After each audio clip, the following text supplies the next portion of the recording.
Your sister's wedding was perfect, Mom beamed. When will it be your turn? I smiled. It already happened. You just weren't there. The whole room froze. My name is Sarah, and this is the story of how I finally got back at the people who spent years making me feel like I wasn't good enough. Growing up as the younger daughter in the Mitchell family meant living in my sister Jessica's shadow. She was 3 years older, naturally beautiful, effortlessly popular, and according to my parents, absolutely perfect in every way. I was the awkward one with frizzy hair, braces that lasted way too long, and a tendency to prefer books over parties. My parents, Linda and Robert Mitchell, never bothered hiding their favoritism.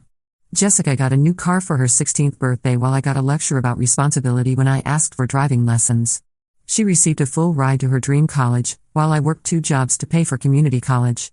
When Jessica announced her engagement to her college sweetheart Marcus, my parents immediately offered to pay for the entire wedding. When I mentioned dating someone seriously, my mother would make passive-aggressive comments about how I should focus on bettering myself first.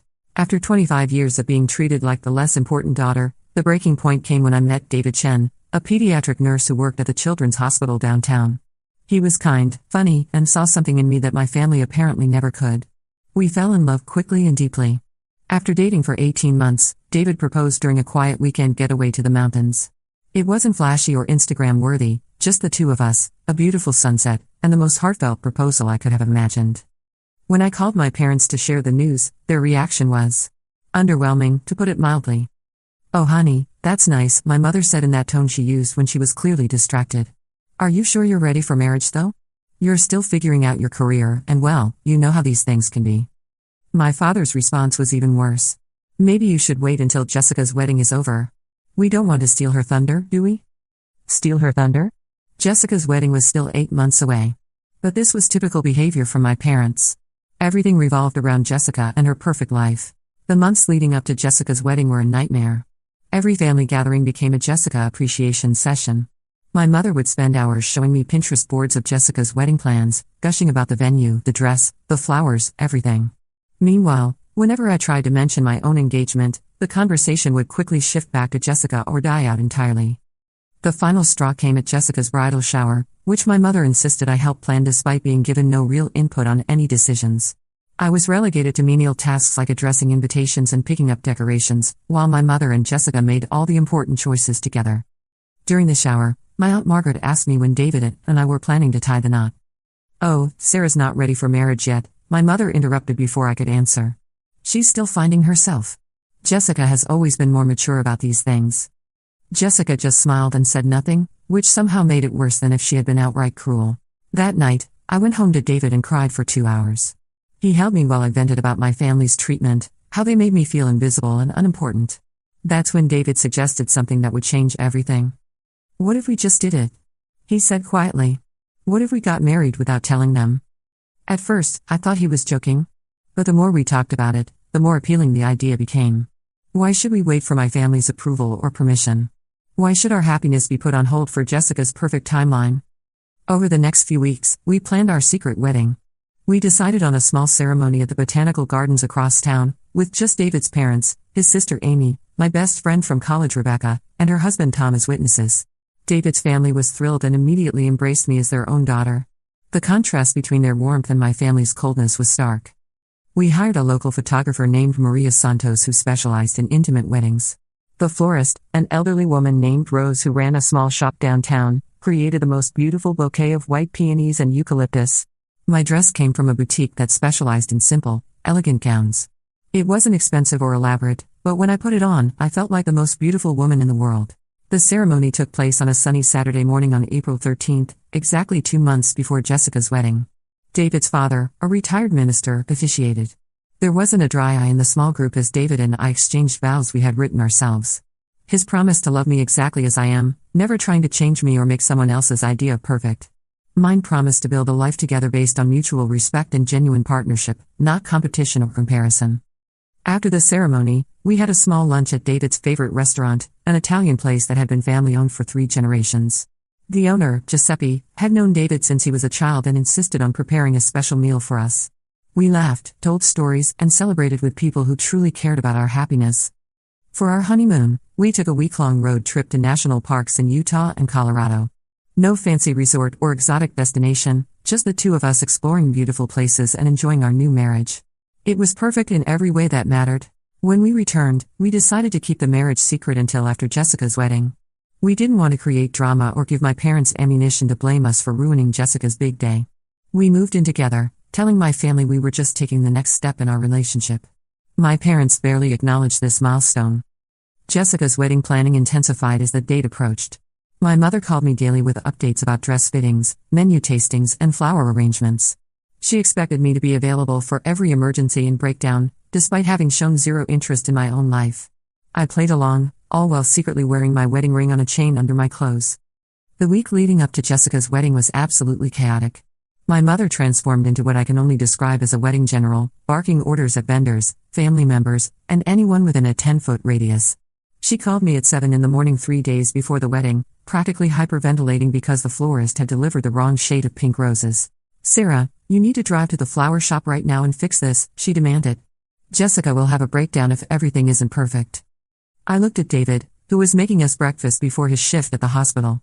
He raised his eyebrows sympathetically as I mouthed flower emergency at him. "Mom, I have to work today," I replied. "Can't you handle this yourself?" "I'm too busy with the caterer," she snapped. "Your sister's wedding is this weekend, Sarah. This is important." The irony wasn't lost on me. Here I was, a married woman, being sent on errands for my sister's wedding while my own marriage remained a secret. I spent my lunch break driving across town to argue with a florist about the difference between blush pink and dusty rose roses, all while my wedding ring hung hidden under my work blouse. The rehearsal dinner was held at an expensive steakhouse downtown. I watched my parents fawn over Marcus's family, who were lovely people but clearly uncomfortable with the over-the-top display of wealth my parents were putting on. Marcus's mother, Patricia, was a kindergarten teacher, and his father, James, worked as an electrician. They were genuine, down-to-earth people who seemed bewildered by the crystal stemware and gold-plated charger plates my mother had insisted upon. During dinner, my father stood up to give a speech about Jessica and Marcus's love story. He talked about how proud he was of Jessica for finding such a wonderful man, how Marcus was lucky to be marrying into our family, and how this wedding represented everything they had hoped for their daughter. The speech went on for nearly 10 minutes, covering Jessica's accomplishments, her beauty, her perfect grades in college, and her successful marketing career. When he finished, several people turned to look at me expectantly, assuming I would give a speech as the maid of honor. But my father simply sat down, apparently having said everything he wanted to say about his daughters. The moment passed awkwardly until Marcus stood up to thank everyone for coming. Later that evening, Patricia Chen approached me during the cocktail hour. "Sarah, I hope you don't mind me saying this, but I feel like I've barely heard anything about you tonight. David talks about you constantly when we see him at family gatherings, and he clearly adores you. I'd love to hear more about your work and your interests." The kindness in her voice almost brought me to tears. Here was a woman I had met only hours earlier, showing more interest in my life than my own parents had in months. We spent 20 minutes talking about my job at the local library, my volunteer work with adult literacy programs, and my photography hobby. She listened intently, asked thoughtful questions, and made me feel like my life mattered. "David is lucky to have found someone so passionate and caring," she said warmly. "I can tell you two are very happy together." If only she knew how right she was, and how recently we had made that happiness official. The morning of Jessica's wedding dawned bright and clear, which my mother took as a personal sign from the universe that everything was meant to be perfect. She had booked a suite at the country club for the bridal party to get ready, complete with a professional makeup artist, hairstylist, and photographer to capture every moment of Jessica's preparation. I arrived at 8 in the morning to find Jessica already in full preparation mode, sitting in a plush white robe while the makeup artist worked on her face. The room buzzed with activity as bridesmaids chatted, my mother directed the photographer, and various vendors came and went with last-minute details. "Sarah, finally?" my mother exclaimed when she saw me. "The photographer wants to get some shots of you helping Jessica with her jewelry. Can you put her necklace on her?"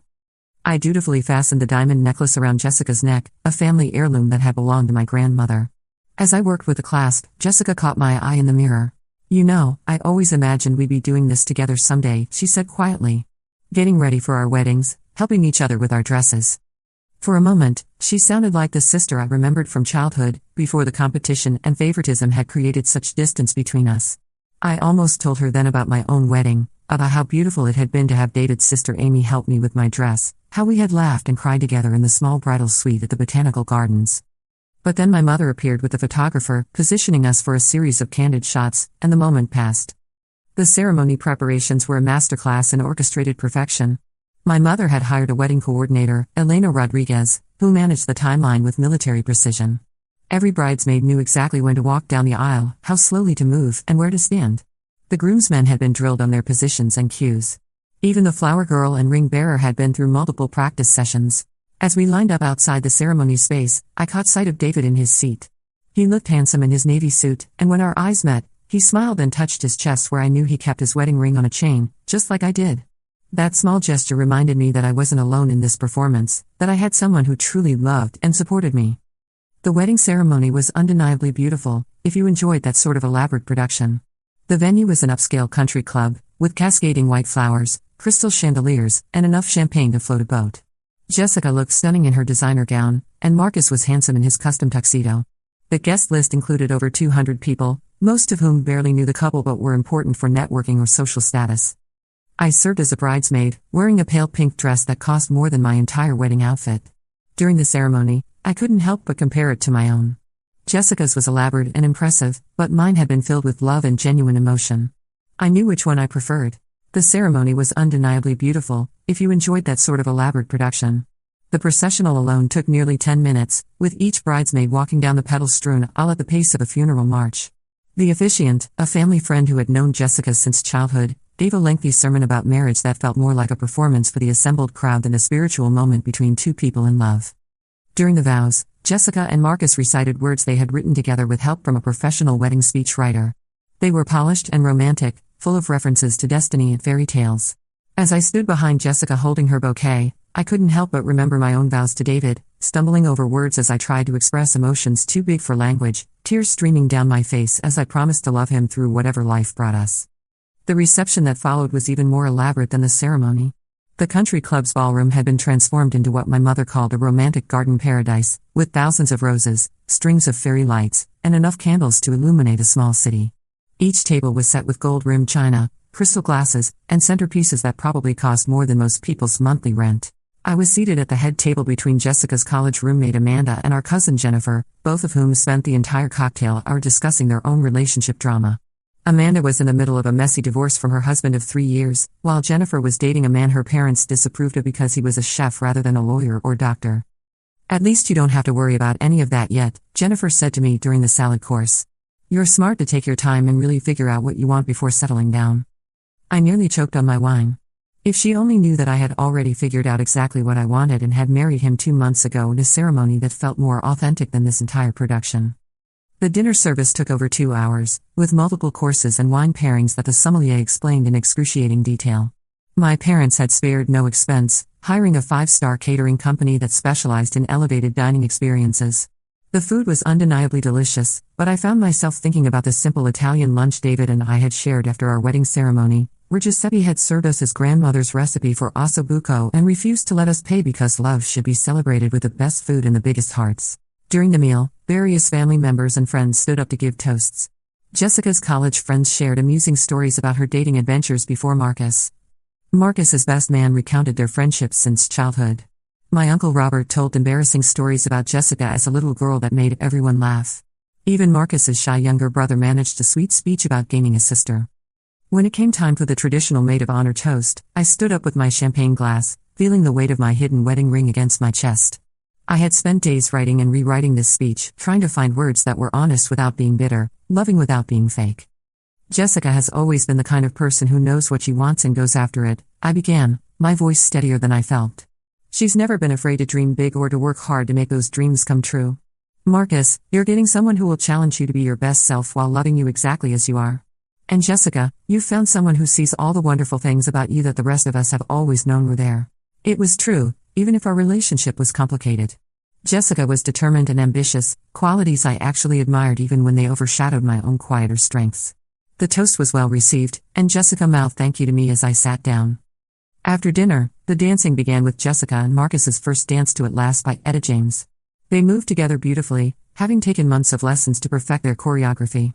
My parents watched from their table with tears in their eyes, and I could see my mother already planning the photo album page this moment would occupy. As the evening continued, I found myself observing the whole celebration with the detachment of an anthropologist studying wedding rituals. The cake-cutting ceremony where Jessica and Marcus fed each other small bites while the photographer captured every angle. The bouquet and garter toss traditions that seemed designed more for entertainment than any real romantic significance. The endless photo sessions with various combinations of family members and friends. What struck me most was how performative it all felt. Don't get me wrong, Jessica and Marcus were clearly in love and happy. But the wedding seemed to be as much about putting on a show for the guests as it was about celebrating their commitment to each other. Every moment was choreographed, every detail designed for maximum visual impact. I thought about my own wedding day, how David and I had spent the morning walking through the botanical gardens before our ceremony, talking quietly about our hopes for our marriage. How we had written our vows separately and surprised each other with words that came straight from our hearts. How David's nephew, who was 8 years old, had served as our ring bearer and kept whispering loudly during the ceremony about how pretty my dress was. Our photographer, Maria, had captured beautiful moments, but they were unstaged and genuine.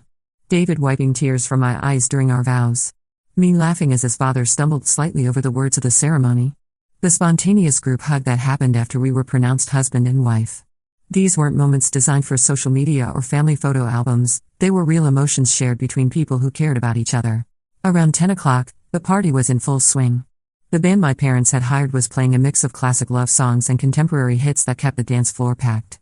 Jessica had changed from her ceremony dress into a shorter, more comfortable reception dress that made it easier to dance. She looked radiant and happy, spinning around the dance floor with Marcus, then with my father, then with various family members and friends. I danced a few obligatory dances with relatives and family friends, making small talk about my job and my relationship with David. Everyone seemed to assume we would be engaged soon, and I smiled noncommittally while my wedding ring pressed against my chest like a secret waiting to be revealed. David and I managed to steal a few dances together, including a slow song where he whispered in my ear, "How are you holding up, Mrs. Chen?" Hearing him call me by my married name in the middle of my sister's wedding reception was surreal and thrilling. "Just a few more hours," I whispered back. "Then we can go home and I can wear my ring where it belongs." The most difficult part of the evening was watching my parents. They were in their element, playing the role of proud hosts with obvious joy. My mother had changed into 3 different outfits throughout the day, each more elaborate than the last. My father had loosened up after several glasses of champagne and was telling anyone who would listen about how proud he was of Jessica and how lucky Marcus was to join their family. During a quiet moment, I overheard my mother talking to her sister Margaret about Jessica's future plans. "They're thinking about starting a family in a year or 2, she said, her voice bright with anticipation. "Can you imagine how beautiful their children will be? And Marcus has such good family genes, smart, successful, handsome."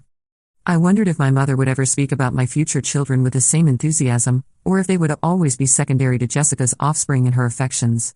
The thought made my chest tight with a familiar mixture of sadness and anger. As the evening wore on, I began to feel a strange sense of anticipation building inside me. I knew that in a few short hours, I would have the opportunity to share my own news with this room full of people who had spent years treating me as Jessica's less interesting younger sister. The thought was both terrifying and exhilarating. Around 11:30, Jessica announced that it was time for the bouquet toss. All the single women were called to gather on the dance floor, and I reluctantly joined the group. I had been dreading this moment, knowing that my mother would inevitably make comments about when it would be my turn to catch the bouquet and find my own happiness. The other single women in the group ranged from Jessica's teenage cousins to some of her college friends who were still navigating the dating world in their late 20s. They chatted excitedly about the tradition, some joking about not wanting to be next while others clearly hoped to catch the flowers. Jessica positioned herself with her back to us, holding the elaborate bouquet that had been created specifically for tossing, a smaller version of her bridal bouquet made with white roses, baby's breath, and trailing ribbons. The photographer and videographer positioned themselves to capture the moment from multiple angles. "Are you ready, ladies?" Jessica called out, raising the bouquet above her head. The group of women crouched slightly, arms outstretched, ready to compete for the symbolic flowers. I stood in the back, not particularly interested in participating in what felt like a performance of desperation. But as Jessica prepared to throw the bouquet, I found myself thinking about the irony of the situation. Here I was, pretending to be single and hoping for love, when I was already married to the most wonderful man in the room. The flowers sailed through the air in a perfect arc, and through what could only be described as cosmic irony, they landed directly in my hands. The crowd erupted in cheers and applause, and someone shouted, "Sarah's next." I stood there holding the bouquet, feeling the weight of the moment settling around me. This was it, the setup I had been unconsciously waiting for all evening. My mother materialized at my side, her face glowing with alcohol and excitement. "Your sister's wedding was perfect," Mom beamed, her voice carrying across the quieting room. "When will it be your turn?" This was it. The moment I had been waiting for. I looked at David, who was standing near the bar with an encouraging smile. I took a deep breath, reached into the small hidden pocket I had specifically requested in my bridesmaid dress, and pulled out my wedding ring, slipping it onto my finger where it belonged. It already happened. You just weren't there. The whole room froze. My mother's smile faltered, confusion replacing her earlier joy. What do you mean, sweetheart? I held up my hand, showing the wedding ring that now sat proudly on my finger. David and I got married on April 13th.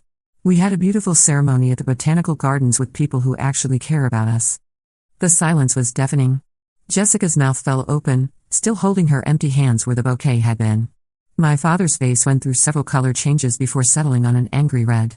Other guests began whispering among themselves, phones appearing as people tried to process this unexpected drama. You're joking, my mother said, her voice barely above a whisper. Not at all, I replied, surprising myself with how calm I sounded. We have photos, a marriage certificate, everything. It was a lovely ceremony. Small but meaningful. The kind of wedding two people have when they're focused on marriage rather than a party. Jessica finally found her voice. Why didn't you tell us? Why would you do this?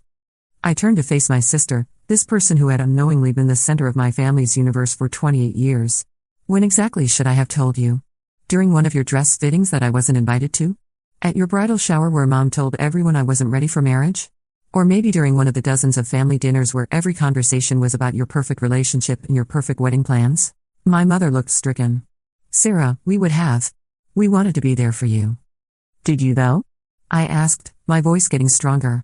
Because I've been trying to share my life with this family for years, and there's never been room for anyone except Jessica. When I got engaged, Dad told me to wait until after Jessica's wedding because we didn't want to steal her thunder. When I mentioned wedding ideas, you changed the subject. When I tried to talk about David, you gave me lectures about focusing on my career instead. The crowd was definitely listening now, though most people were pretending to examine their phones or the centerpieces. Marcus had moved to Jessica's side, looking uncomfortable and confused. My father stepped forward, his voice tight with controlled anger. This is hardly the time or place for this discussion, Sarah. Isn't it though? I replied. This is a celebration of marriage and family, right? I'm just sharing my happy news with everyone. Unless, of course, you're embarrassed that your younger daughter got married without needing a $50,000 party to prove her worth. That hit home.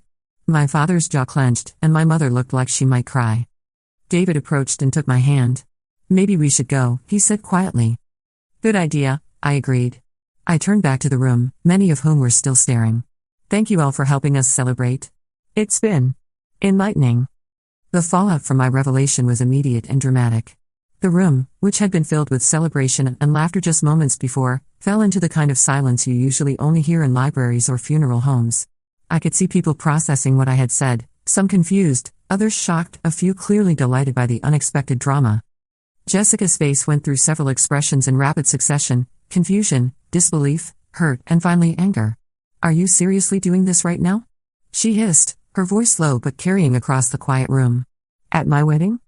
I'm just answering Mom's question, I replied, surprised by how calm I sounded. My heart was pounding, but outwardly I felt more composed than I had all day. She asked when it would be my turn, and I told her the truth.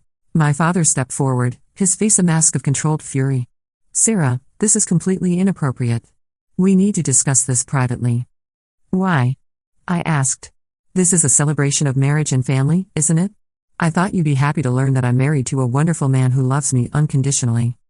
The last part was aimed directly at my parents, and from their expressions, it hit home. Around us, I could see guests pulling out their phones, some probably texting other family members, others likely documenting the drama for social media. My mother looked like she was going to be sick. Sarah, honey, you can't be serious. When did this happen? Why didn't you tell us? I told you, I said, my voice getting stronger. You just weren't there. We got married on April 15th at the Botanical Gardens. It was a beautiful ceremony with people who actually wanted to celebrate our happiness. David appeared at my side, his presence giving me courage to continue. My husband David and I decided to have a small, intimate wedding focused on our commitment to each other rather than impressing a bunch of people who barely know us. The word husband seemed to hit my family like a physical blow. Jessica actually took a step backward, nearly tripping over her elaborate train. You've been lying to us for months, my father said, his voice tight with anger. How could you deceive your family like this? Deceive you? I laughed, the sound sharp in the quiet room. Like when you told Aunt Margaret that I wasn't ready for marriage at Jessica's bridal shower? Or when you suggested I wait to get engaged so I wouldn't steal Jessica's thunder? When exactly was I supposed to share my news with a family that made it clear my life Wasn't as important as my sister's? More phones appeared around the room. I could see my cousin Rachel recording everything, probably for the family members who weren't present. My uncle Robert looked like he was torn between intervening and enjoying the drama. Jessica finally found her voice again. So what, you decided to ruin my wedding because you're jealous? Because you couldn't stand having one day not be about you? That stung, but I wasn't backing down now. This isn't about you, Jessica. This is about me finally standing up for myself after 25 years of being treated like the consolation prize daughter. That's not fair, my mother protested, tears starting to flow down her carefully made-up cheeks. We love you both equally. Do you? I challenged. When was the last time you called me just to see how I was doing? When did you last ask about my job, my hobbies, my relationship without immediately changing the subject to Jessica? When did you last act like my happiness mattered as much as hers? The silence that followed was deafening.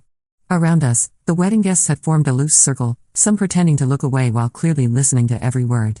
The band had stopped playing, and even the waitstaff had paused their cleanup to watch the unfolding family drama. Marcus, who had been standing frozen beside Jessica, finally spoke up. Maybe we should take this conversation somewhere private? Why? I asked. So you can all gang up on me and tell me how selfish I'm being? So you can make me feel guilty for finally speaking up about how I've been treated?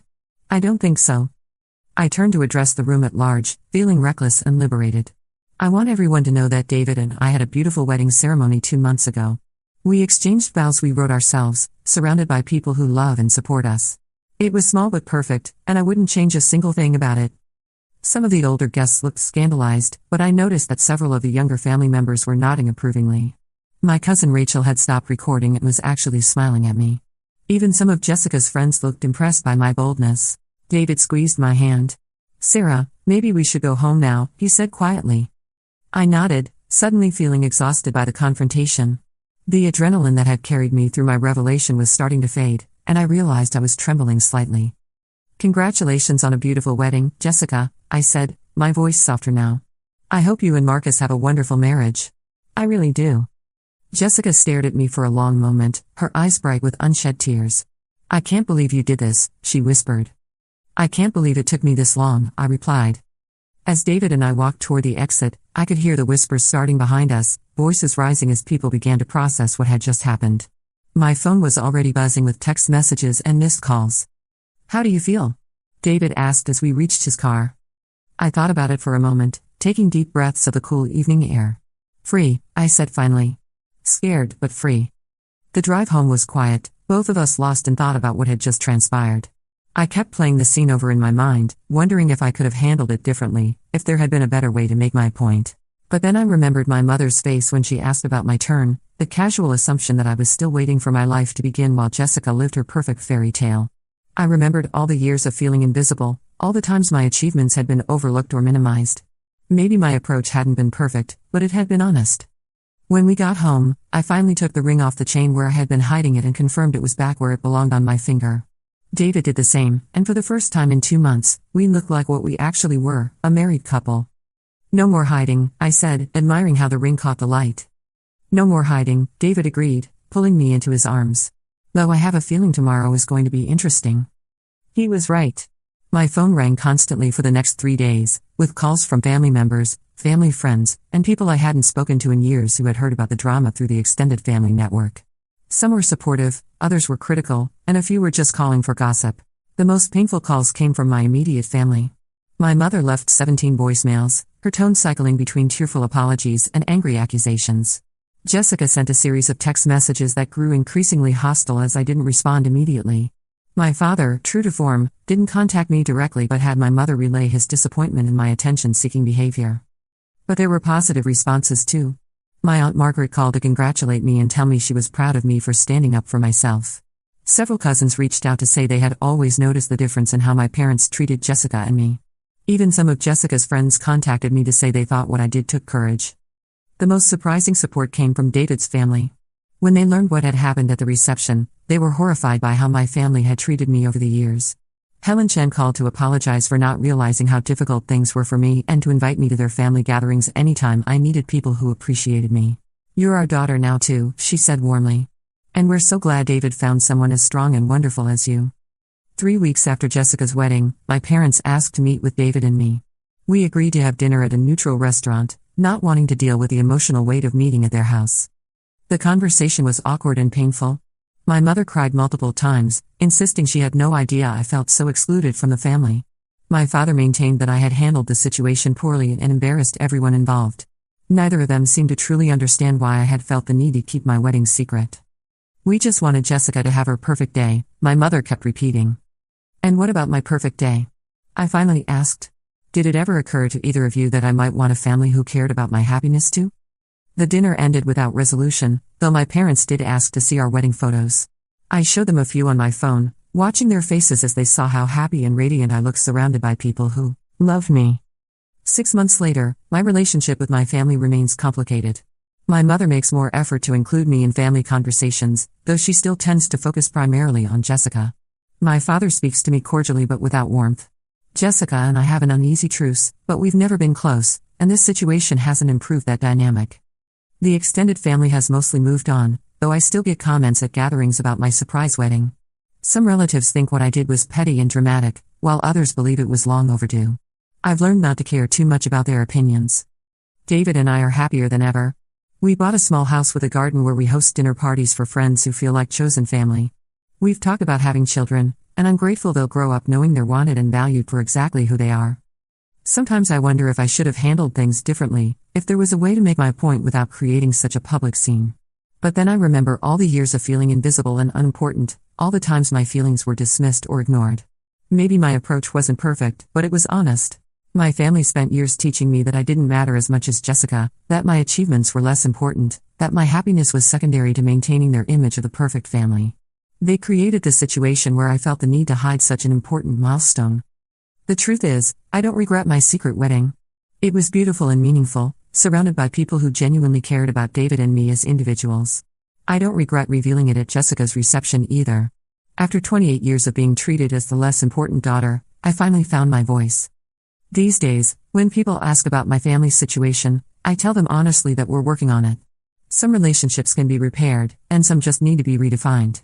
I'm learning that I can't control how my parents choose to see me, but I can control how much power I give their opinions over my life. David and I are building our own family traditions now, ones based on mutual respect and genuine love rather than favoritism and competition. We host holidays for friends who don't have family nearby, volunteer together at the children's hospital, and make decisions as equal partners. The best revenge, I've learned, isn't always about the dramatic moment of revelation. Sometimes it's about building a life so good that you don't need anyone else's approval to validate it. But I have to admit, seeing the shocked faces in that reception hall was pretty satisfying too. My wedding ring sits proudly on my finger now, no longer hidden on the chain. It's not as expensive or elaborate as Jessica's, but it represents something more valuable, a marriage built on love, respect, and the knowledge that I am enough, exactly as I am. That, more than any revenge plot, is the real victory.